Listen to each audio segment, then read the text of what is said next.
देखिए, राजस्थान की सियासत इन दिनों जोरों पर है। जो हमारे साथ जो डूंगरपुर बांसवाड़ा के सांसद राजकुमार रोत, भारत आदिवासी पार्टी से, आज भारत आदिवासी पार्टी को 1 साल पूरा हो गया। राजकुमार जी, क्या कहना चाहेंगे सबसे पहले? बांसवाड़ा डूंगरपुर और उदयपुर की जनता का बहुत प्यार रहा। भारत आदिवासी पार्टी के साथ इतना विश्वास रहा है उनका कि उन्होंने 1 साल के अंदर ही 4 विधायक और अभी उपचुनाव में भी 2 विधायक अवश्य निकालेंगे और 1 सांसद चुन के भेजा।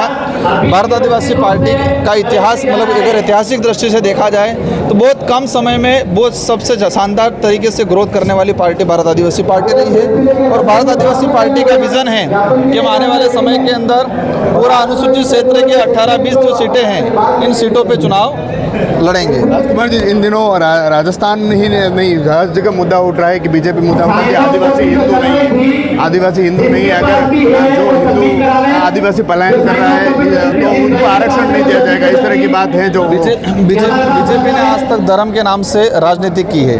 अगर बीजेपी के लोग कह रहे हैं आदिवासी हिंदू नहीं है, तो झारखंड में आप क्यों कह रहे हो कि आदिवासी हिंदू नहीं है? वहाँ झारखंड में अलग कह रहे हो, यहाँ पर अलग कह रहे हो। इनकी पोल खुल चुकी है। भाजपा के पास कोई सहारा नहीं, ओनली फॉर धर्म के नाम से राजनीति करना चाह रहा है। कि आदिवासी कौन है कौन नहीं है, वो सर्टिफिकेट भाजपा का देने का अधिकार नहीं है। और दूसरी चीज़, आरक्षण वो धर्म के आधार पे नहीं है। आदिवासी समुदाय अलग अलग इलाकों में अलग अलग धर्मों में है, इसलिए वास्तविकता है कि आदिवासी समुदाय ना हिंदू है, ना सिख है, ना ईसाई है, किसी भी धर्म में नहीं आता है। ये बात अलग है कि आदिवासी समुदाय अनेक धर्मों में है, मानता भी है, आस्था भी रखता है।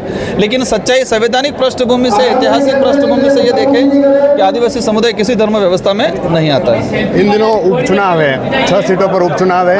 आप अभी बाड़मेर भी जाकर आए हैं। जो जिस तरह से रविंद्र सिंह पार्टी के साथ आपको देखने को मिला, रविंद्र सिंह पार्टी ने एक इंटरव्यू में कहा कि जो राजकुमार जी हैं उनके प्रचार में अगर देखने को मिलेगा प्रचार में भी जाएंगे वो।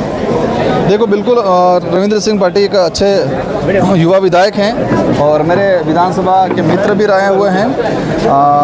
अवश्य विधानसभा उपचुनाव है, उसमें हमारी पार्टी तय करेगी कितने सीटों पे उतारेंगे और मिल के काम करेंगे हम। इन दिनों लगातार आप करवा रहे हैं, जो प्रभारी जी आए उन्होंने कहा कि जो राजकुमार रोत है बांसवाड़ा में जो काम कर रहे हैं, कांग्रेस की गोद में बैठकर नहीं कर सकते। मुझे किसी की भी गोद में बैठने की ज़रूरत नहीं है। हम हमारे लोगों का मानसिक डेवलप और हमारे लोगों के अंदर जो बीजेपी ने जो एक माहौल बना रखा है गंदा, उस माहौल को ख़त्म करने का काम कर रहे हैं। भाजपा अगर सच में आदिवासियों का भला करती है तो हमें साथ में आए नहीं आए उसकी ज़रूरत नहीं, वो खुद कर सकती है। जिस तरह से एक रगड़ा निकालने का शब्द जो वह काफ़ी प्रचलन में है, चाहे आपने उदयपुर में अभी भी भाषण में कहा कि उदयपुर में भी एक बार रगड़ा निकाल देंगे। हमारे बड़े बुजुर्ग कहते थे कि बारिश से पहले कई नालों में गंदगी हो जाती है, तो जब तेज़ बारिश होती है तो वो रगड़ा सारा निकल जाता है।